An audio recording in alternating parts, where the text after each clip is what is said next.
اوس غواړم چې مدام یما زه بس په غم کې ډوب اوس غواړم چې مدام یما زه بس په غم کې ډوب چا پرېښې یمه زه داسې تس نس په غم کې ډوب ته اوس هم یې لیدو نه مې په نه لیدو خوشحال زه اوس هم ستا د سترګو د نرګس په غم کې ډوب حیران یمه چې دا خلک دې بیا هم ماتوي زړګیه که هر څو د هر کس په غم کې ډوب او که تاسو یې کوئ نو تاسو یې په زړونو روغ زه وخاندمه څنګه په کړس کړس په غم کې ډوب مونږ پرېښی دی بیخي د آخرت په هکله سوچ مونږ هغسې د ژوند د دې سرکس په غم کې ډوب او هادي نن سبا څوک کوي د چا دومره پروا ابس یې په فکرونو کې ابس په غم کې ډوب.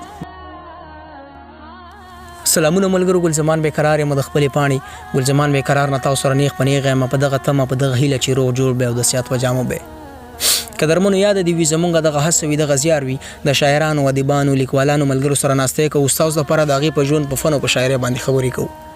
په همدغه خپرونه کې را سره ځوان تکړه لیکوال ښه لیکوال ډېر ګرانه محترم فضل هادي هادي صاحب ناستې کوي. نو وخت مو نه اخلو راځئ هادي صاحب ته پروګرام کې هرکلی او ستړی مه شوئ. فضل هادي صاحب اول خو درته په خپرونه کې هرکلی او ستړی مه شوئ او کور مو ودان چې موږ ته وخت راکړو. السلام علیکم، ستړي مه شئ. ګلزمان بیقرار صاحب ستاسو او ستاسو پوره ټیم د راتګ ډېره مننه، خوشحاله اوسئ. قربان مننه، خوشحاله اوسئ. ژوند مو څنګه تېرېږي؟ شکر دی یاره، فلحال خو ژوند ډېر ښایسته تېرېږي ځکه چې مسافري وه، هغې کې چوټي وه او جمع وه، نو الحمدلله اوس خو ډېر مزېدار تېرېږي او چې کله واپس یو نو بیا الله مالک دی. ښه، ډېر ښه. هادي صاحب پوښتنې به مختصر کوو، ډېره توجه به شعر و شاعرۍ طرف ته کوو. مې که خپل ځان مو معرفي کوو لنډه په جنګلو مو د ملګرو سره شریکه کړو ډېر ځاته به ښیي. ښه جي، زما فضل هادي نوم دی او د ادیزو کلي پېښور سره تعلق لرم او بس د تېرو څلېرویشتو کالو نه تقریبا چې په متحده عرب امارات کې یم، ابوظبي کې یم. ښه، څلېرویشت کالو نه په دې لږ عمر کې مو دومره مسافري وکړه. ډېر ښه. څلېرویشت کاله تاسو په اماراتو کې تېر کړ؟ جی جی. ښه ښه ښه. او د شعر او شاعرۍ نړۍ ته کله راغلي؟ بس هغه وایي چې د بچپن نه وه ما والد صاحب مرحوم هغه هم ذوق لرلو پښتو سره، پښتو شعر سره، بس هم د هغې نه د بچپن نه متاثره شوی به لکه پړاول، نو بس هماغه شوق د بچپن نه وایي چې باقاعده شعر او شاعري تقریبا چې د لسم ټولګي نه پس بیا د 94 نه پس بیا تقریبا 95 کې 1994 خبر ډیر ښه یار، ډیر ښه دی. حدیث مخکې مو یادګارنه وکړه، پوښتنې به هم کوو، غزل او شعرونه به هم وایو. ما درته یادګارنه وکړه چې ډیر وخت به د غزل او شاعرۍ طرف ته راځو انشاءالله. پوښتنې به منځ کې کوو، څه د ناورو کتونکو په تمه چې حدیث به موږ ته څه وایي. جی ضرور. غزل به درته څو شعرونه ووایم. بالکل ارشاد. بې له هغې به ژوند کې نور راشي، مشکله ده نو. بې له هغې به ژوند کې نور راشي، مشکله ده نو. جامه په تا کې به سرور راشي، مشکله ده نو. او دې مننه، دې ادمزاد سره به بیا چېرته پخلا شي که نه، دلته بیا دې ادمزاد سره به بیا چېرته پخلا شي که نه، بیا به هغه د هوا لور راشي، مشکله ده نو. ډېر ښه دی. او نړۍ په پوهه کې په علم کې کمال کړی دی، دلته به هم پس دستور راشي، مشکله ده نو.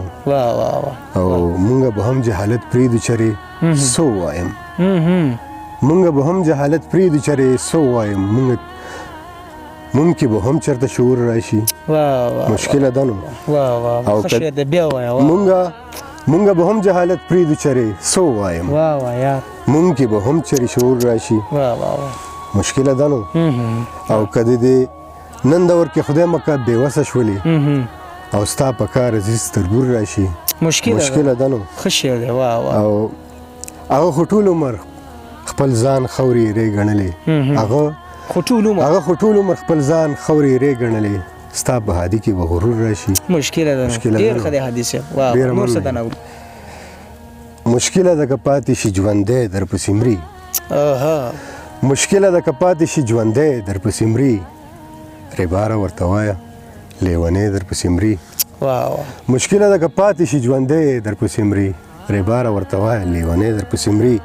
او لږ خال د خپل مینو ګوره وا نخلی رخصت لږ حال د خپل مینو ګوره وا نخلی رخصت بهر لکه اوبو نشي مې در پسې مري او پتا پسې خاورې کا پتا پسې خاورې او ایرې کړله ځواني ګڼلې چې تا ټول عمر پردې در پسې مري او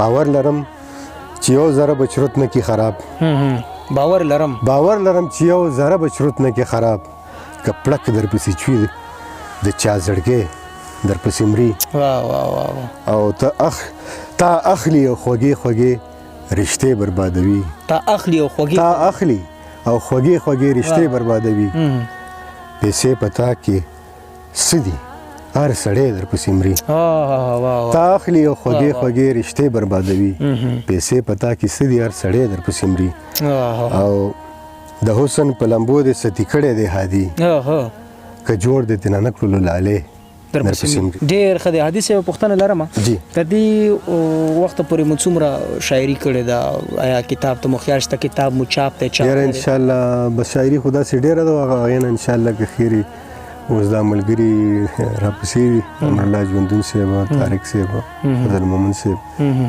اقبال مومن صاحب دي اوس دا وایي چې کتاب د چاپ تر دې وخته پورې خو کتاب لا چاپ نه لري نه چاپ نه ان شاء الله کار پر روان شوی ان شاء الله الله دې وکړي تاسو د زیارت زموږ تر لاسونه راورسیږي او بل پښتنه دغه لرم داسې څوک کوم شخصیت چې تاسو ادبي نړۍ کې خپل استاد غړي یاره زما خو زم چې بس کم ښه شعر لیکي کنه او زمانه سینیر دی هغه زما بس استاد دی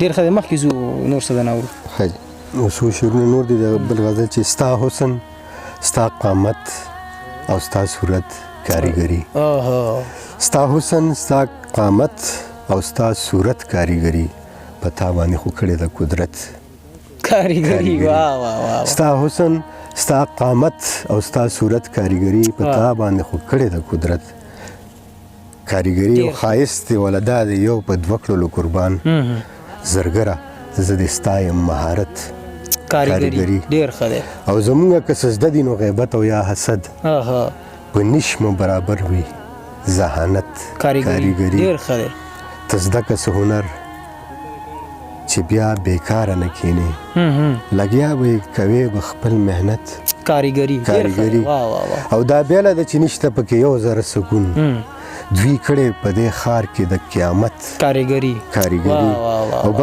بس غواړي هادي زغم او داسې لږه حوصله هیڅ نه غواړي د صبر عمارت کاریګری ډېر ښه شعر دی واه نور څه نه غزل څو شعرونه بل ارشاد زه نشومه د هر خور شوي دام په معنی پوی زه نشومه د هر خور شوي دام په معنی پوی که ژوند کمه د هر اغستې ګام په معنی پوی خطا خو ځکه داسې د لمونږ لار او ګودر مونږ نه یو حقیقت کې د اسلام په معنی پوی د هر څه باوجود مې درته زه یم لاس په نام نور څنګه شمه زه د احترام په معنی پوی او زه غواړم چې په عشق کې شم له هره حده تیر زه غواړم چې په عشق کې شم له هره حده تیر زه نه غواړم چې ځان کم د انجام په معنی پوی او دا هغه ولس نه دی چې به تا دوکه کوو بادار اوس فی ستا د هر اقدام په معنی پوی او یا راشه او رنگین مې کا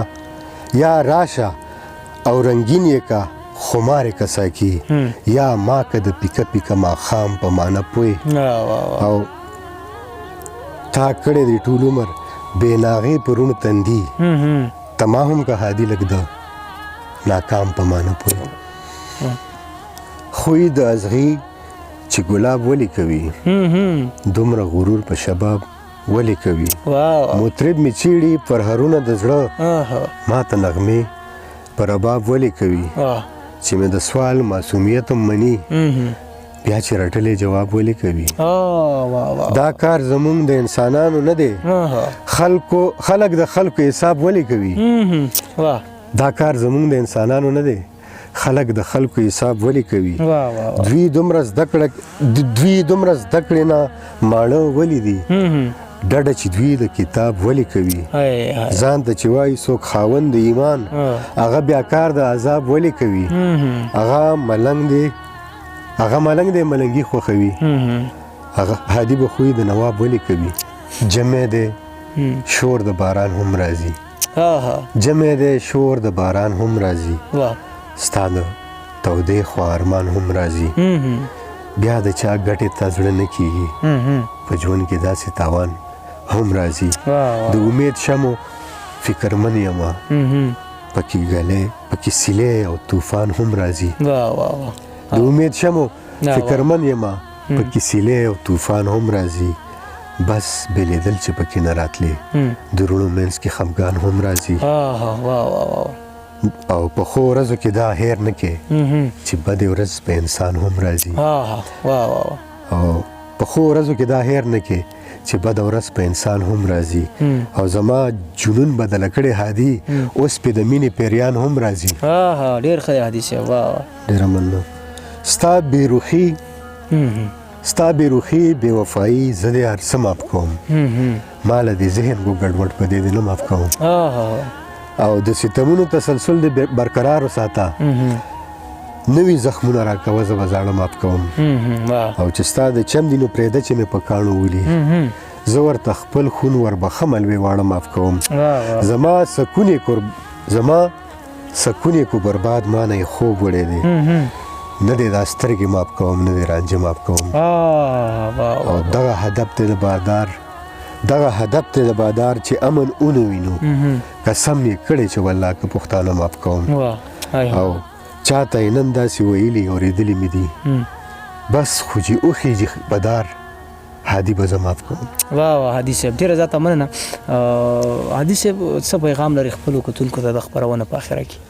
یاره زه خو یم چې بس مینه خپره کې یو بل سره مینه وکړې. دا ژوند ډېر لنډ تنګ دی پوه شې. دا موږ څنګه په عداوتونو نفرتونو کې او د یو بل نه په کرکو او په دغه کیسو کې تېر کړو.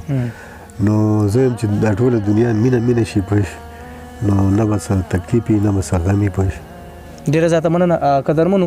دغه فضل هادي صاحب هیله کوم د شعرونو څخه به تاسو هم خوند اخیستی. موږ ته بالا خوند واخیستو. تر را روان خپرونې پر خپل ګل زمان بېقرار ته ورکړئ اجازه په لوی اعلان سپارم. د الله په امان.